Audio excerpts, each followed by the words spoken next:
آپ سمجھتے ہیں کہ یہ رضا اس کا صاحب failure اس ہے؟ جرم میں ہم سب شریک ہیں. اس جرم کے تانے بانے کہیں سے بھی لے کے آئے ہمارے اوپر بھی آتے ہیں کہ ہم نے کتنا کردار ادا کیا. ہم نے اس سب لوگوں نے مل کے اس شہر کو برباد کرنے کے لیے تو سب کچھ کیا, آپ لیکن شہر اس کے شہر علاوہ کو اوورآل جب معاشرے آباد کی بات کرنے کے کریں، لیے ہم نے جب کچھ نہیں معاشرے کیا. کی بات کریں معاشرے تو میں تمام طبقات برابر معاشرے کے میں شریک رضا ہیں. صاحب آپ موسٹلی پریس کلب کے اندر ہوتے ہیں, مائیں آتی ہیں کہ مجھے بیٹے نے مارا ہے, جی. باپ آتا ہے کہ مجھے بیٹے نے گھر سے مطلب مار کے گھر سے ایسے باہر ایسے نکال کیسز دیا. آتے ہیں جو بیان نہیں کر سکتے. بیان نہیں کر, ایسے کیسز کے جو میں اس مطلب پوڈ کاسٹ میں میرے پاس بہت سارا مواد موجود ہے, میں بیان نہیں کر سکتا کہ کہیں جو شرعی رشتے ہیں ان کے اوپر سے لوگوں کا اعتماد نہ اٹھ جائے. جی. اور کیونکہ میں کبھی بھی اس چیز کا قائل نہیں رہا کہ ہم برائی کی تشہیر کریں اور اس برائی کو پبلک میں لے کے جائیں یا پبلک کے سامنے لے کے آئیں, کیونکہ یہاں پہ جو حالات ہیں وہ اگر ہم 5 سال پیچھے چلے جائیں تو اس مظفر آباد والے نہیں ہیں, لیکن آئیں گے پھر. اب اس کو بہتر کرنے کے لیے جو کیونکہ ہماری جو آپ سیاسی لے کے آئیں ٹیم گے, ہے, ہمیں سیاست کے اوپر کریں گے بات, کیوں نہیں کریں گے. اس شہر میں سیاست تو ہوئی ہے, یہاں پہ پہلے مسلم کانفرنس کی سیاست تھی, پھر پاکستان پیپلز پارٹی کی سیاست ہوئی, پھر یہاں پہ مسلم لیگ نون نے اپنے جھنڈے گاڑ دیے, پھر پاکستان تحریک انصاف کا بھی سورج طلوع ہوا, لیکن یہاں پہ سب کچھ ہوا, لوگوں کی تقدیر کا سورج طلوع نہیں ہو سکتا. جی, وہ کبھی مجھے ہوتا نظر نہیں آ رہا. تو جہاں تک اس حلقے کی بات ہے, میں سمجھتا ہوں کہ یہ مظفر آباد ڈویژن جو پوری ڈویژن ہے جس میں آپ کا نیلم جیلم یہ سارے ایریاز شامل ہیں, تو وہاں کی جو سیاسی موو بنتی ہے نا, تو وہ رضا صاحب کیپٹل سے بنتی وہ ہے. کیپٹل سے بنتی ہے. جیسی یہاں کی ہوا اور فضا بنتی ہے تو اس کا میسج تمام علاقوں میں چلا جاتا ہے, اور پھر لوگ یہاں کی ہوا کے مطابق اپنے مستقبل کا فیصلہ کرتے ہیں.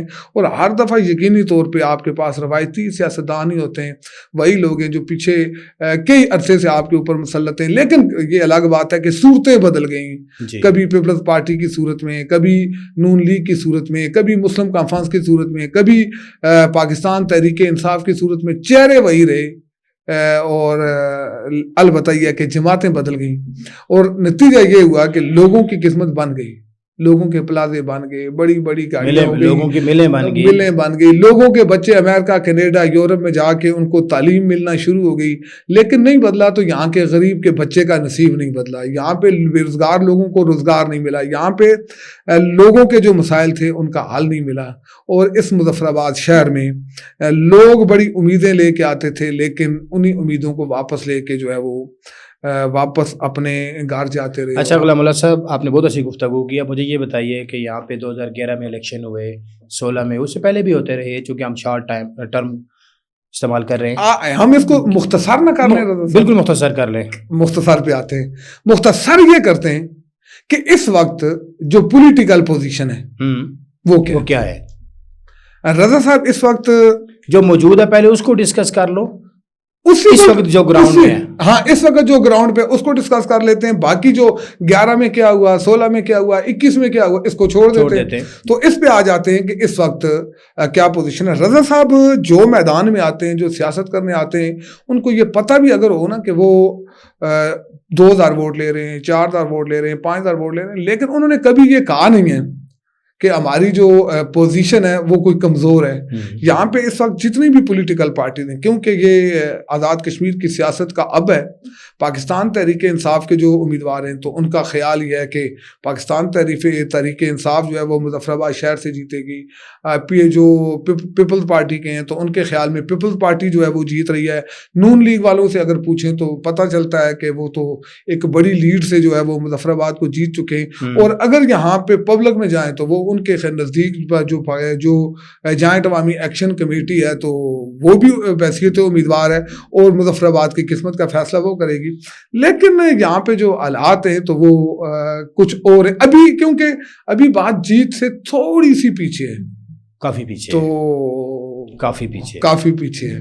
اس وقت شہر میں یہ بتائیں کہ مسلم لیگ نون جو ہے وہ ایز اے میئر کی صورت میں سٹی کے اندر موجود ہے, پیپلز پارٹی ڈپٹی میئر کی صورت میں یہاں پہ موجود ہے, جو کہ یہاں اس کے جو 36 وارڈ ہیں اور غالباً 2 یونین کاؤنسلز ہیں. اوورآل جب ہم دیکھتے ہیں, ایک وقت تھا کہ مظفر آباد ہمیشہ اپوزیشن میں رہتا تھا, اور پچھلے 2 جو حکومتیں 16 کے بعد 15-16 کے بعد مظفر آباد نے فیصلہ کر لیا کہ ہمیشہ حکومت میں رہنا ہے. حکومت میں رہنا ہے. تو پہلے بیرسٹر افتخار 2016 سے 2021 تک یا اسمبلی میں ممبر رہے. اس کے بعد خواجہ فاروق صاحب 2021 سے ابھی ایم ایل اے یہاں پہ. آپ سمجھتے ہیں کہ انہوں نے عوامی حقوق کے لیے ٹھیک طرح کام کیا, اپنا کردار ادا کیا, جو ان کا فرض تھا انہوں نے ادا کیا؟ رضا صاحب, جہاں تک فرائض کی بات ہے, میں نہیں سمجھتا کہ جتنی بھی پولیٹیکل پارٹیز گزری ہیں انہوں نے اپنے منصب کے ساتھ انصاف کیا ہے. کیونکہ اگر انہوں نے اپنے منصب کے ساتھ انصاف کیا ہوتا تو 75 سالوں میں آزاد کشمیر کوئی اتنا بڑا نہیں ہے, بلکہ آپ کا جو راولپنڈی ڈویژن ہے اس سے بھی چھوٹا ہے. تو یہاں پہ آج میں ذاتی طور پہ سمجھتا ہوں آپ کی سڑکوں کے اوپر تارکول نہ ہوتا, بلکہ اگر ٹائلیں بھی لگا دی جاتی تو میرے خیال میں پھر بھی آپ کے پاس وسائل زیادہ ہوتے. ہر سال ہماری ریاست کے اندر جو ہے وہ ٹوٹی نلکے کے بنیاد پہ, راستوں کی بنیاد پہ, سڑکوں کی بنیاد پہ اربوں روپے کے فنڈز جاری ہوتے ہیں, لیکن وہ زمین پہ نہیں لگتے. میں نہیں سمجھتا کہ کسی نے بھی اپنے منصب کے ساتھ انصاف کیا ہے. ہاں یہ ضرور کیا ہے کہ جس کی برادری کی کا امیدوار جیتا تو اس نے اپنے برادری کے لوگوں کو نوازا, اپنے لوگوں کو نوازا, اور اپنے مستقبل اور آمدہ الیکشن کو سامنے رکھ کے اس نے کام کیا. اس نے لوگوں کی ضرورت کو, دارالخلافے کی حیثیت کو, اور یہاں کے جو غریب طبقہ ہے اس کے بارے میں کسی نے بھی نہیں سوچا. علامہ صاحب میرا آپ سے آخری کوشچن ہے, الیکشن ہونے جا رہے ہیں, کس کس کا مقابلہ دیکھتے ہیں یہاں؟ کون کون سے امیدوار ہیں؟ 4 پارٹیز کی جو مین ہے اس وقت, Muslim Conference, Pakistan Peoples Party, Muslim League نون, پی ٹی آئی, اور کوئی انڈیپینڈنٹ بھی آ رہے ہیں. کیا سمجھتے ہیں؟ کیا کہتے ہیں پھر دے دوں ٹکٹ؟ میں تو کہتا ہوں آپ کی چڑیا جو خبر لائی آج بتا دیں عوام کو. نہیں, اگر آپ کہتے ہیں تو ہم ٹکٹ جاری کر دیتے ہیں. میں آپ کو کہتا ہوں کہ یہاں مسلم لیگ نون کے پاس بھی 2-3 امیدوار ہیں. اچھا آپ مجھے یہ کریں نا, آپ مجھے آپشن دیں, میں آپ کو ٹکٹ دیتا ہوں. اچھا سر, مجھے یہ بتائیے کہ مسلم لیگ نون کا ٹکٹ شاید محمود وانی صاحب کے پاس ہوگا یا افتخار گیلانی صاحب کے پاس؟ ڈن کریں گے, افتخار گیلانی صاحب کو آپ ڈن کریں. پاکستان پیپلز پارٹی کا ٹکٹ کس کے پاس ہونا چاہیے یا ہوگا؟ سردار مختار احمد عباسی یا سردار مبارک حیدر؟